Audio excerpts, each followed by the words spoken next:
Les incendies contre lesquels la Grèce est en guerre, déjà plus de 35 000 hectares brûlés. Le Premier ministre grec Mitsotakis met en garde contre un été difficile. Sur l'île de B, un avion bombardier d'eau de type Canadair s'est écrasé en luttant contre les flammes. À son bord, 2 pilotes de l'armée de l'air grecque qui sont donc morts dans le crash de cet appareil.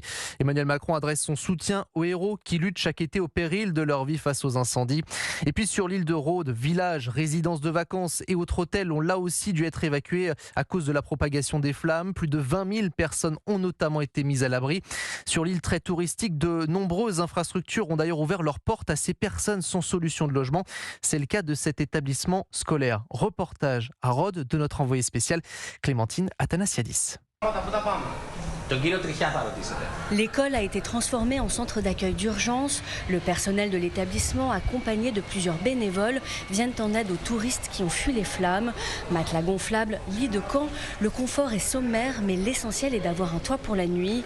En 3 jours, le lieu a accueilli plus de 600 personnes, nous explique Marios Ratsimichalis, le principal de l'établissement. Évidemment, nous avons répondu tout de suite positivement. Il n'aurait pas pu en être autrement. Nous voulions vraiment apporter cette aide, comme tout le reste de l'île. La solidarité, c'est le plus important. Élève dans cette école, Théa est elle aussi venue prêter main forte. J'étais un peu à nettoyer par exemple, pour manger, aider les gens et un peu aider dans tout ce que je peux.